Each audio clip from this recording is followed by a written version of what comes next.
It is Christmas Eve. The melody of a Christmas carol fills the still night in a village in Europe.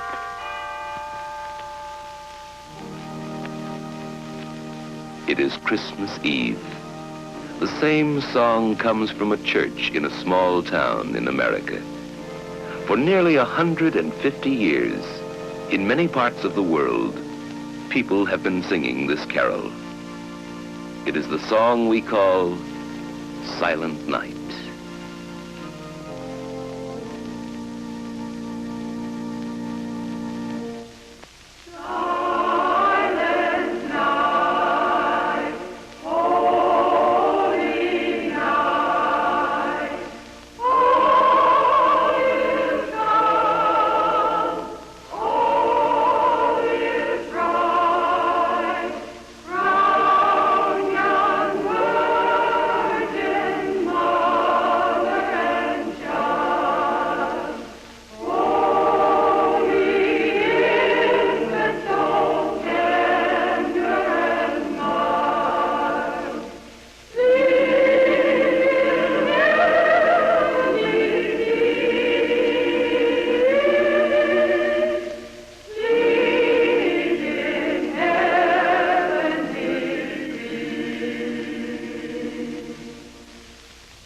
Who wrote this beloved song? Where did it come from? For the answer, we must go to Europe. It was here, in Austria, in the little village of Oberndorf, that the song was written. If we should go there today, we'd find the town of Oberndorf in the province of Salzburg. Here, we can trace the history of the song.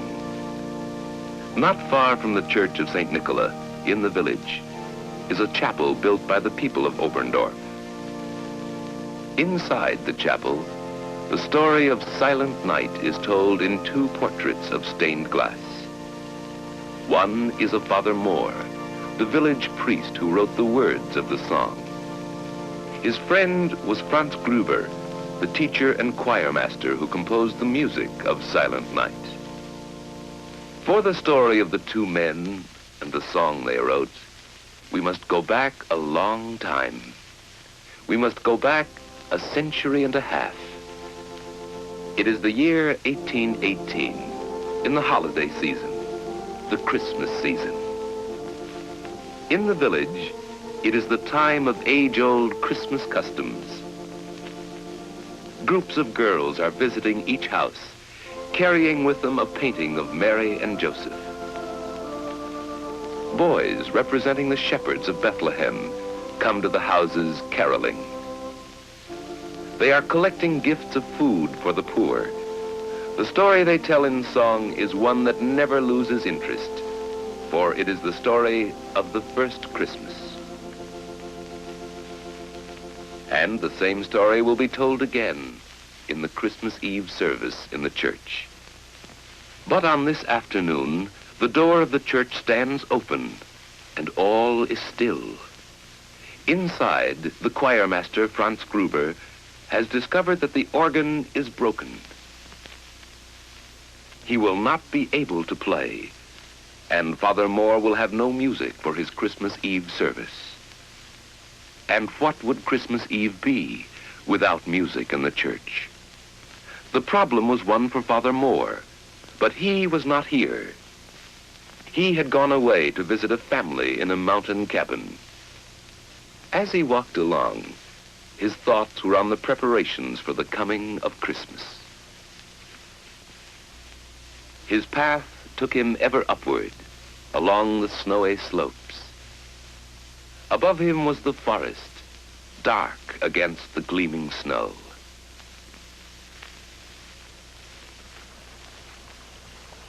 From below came the faint and musical sounds of a mountain stream. And all about him was the quiet beauty of God's world. It was evening when he reached the house.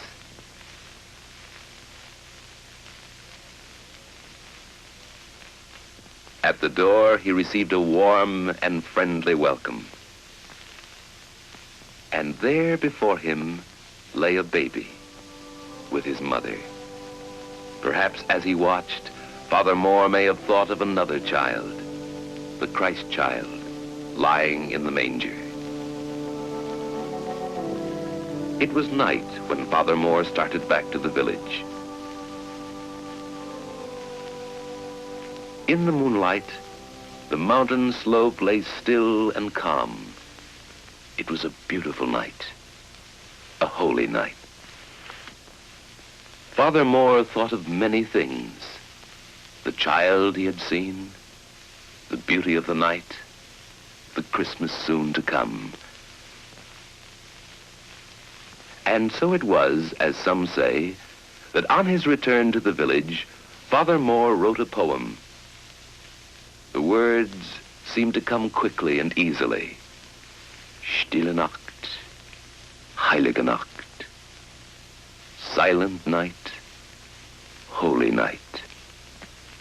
Even as he wrote, the priest wondered whether the poem could be set to music. Father Mohr decided to take it to Franz Gruber. The two friends, priest and schoolteacher, talked it over together. The schoolteacher began to read. Silent night, holy night. Why, this was a poem that was meant for Christmas. Father Mohr wondered, could the words be set to music? Of course, Franz Gruber would compose a melody. Perhaps they would have some music for their Christmas Eve service after all. The words themselves seemed to suggest the melody, a simple melody, one that Franz Gruber first played on his guitar.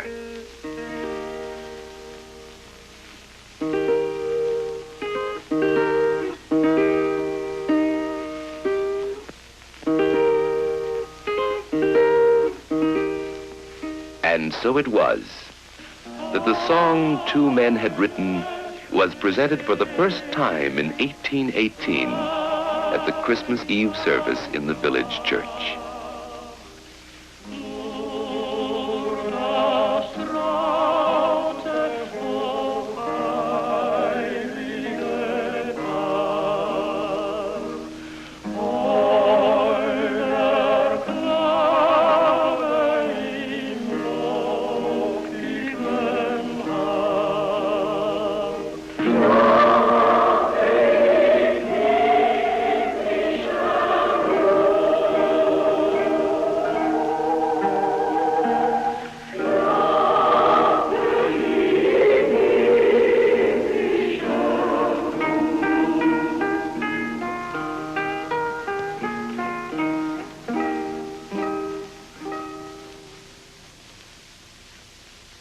Christmas was over, and in the days that followed, no one outside the village knew about the song.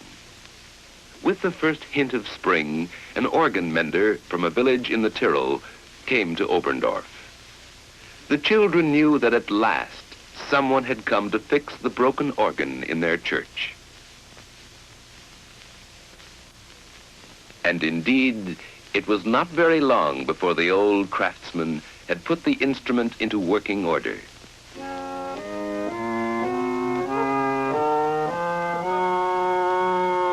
Now, he said to the choir master, you try it.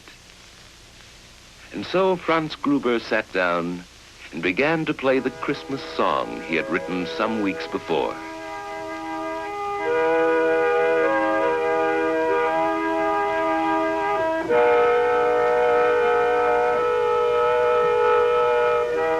The organ mender listened and remembered.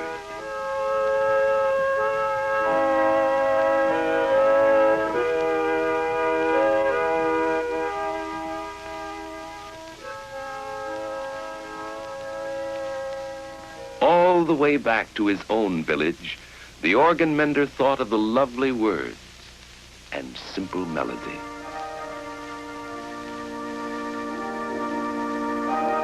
And when at last he reached the hill overlooking his own village, and some children came to meet him, he taught them the song he had learned.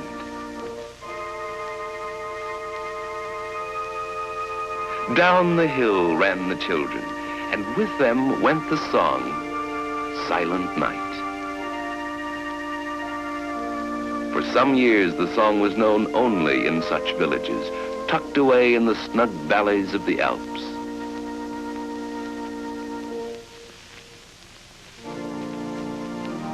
But finally, it found its way to St. Peter's Abbey in Salzburg. And from the city of Salzburg in Austria, the song was eventually carried to other places in Europe. To Paris,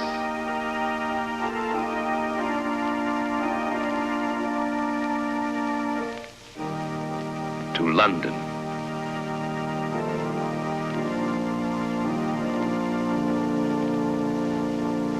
and then to places in America,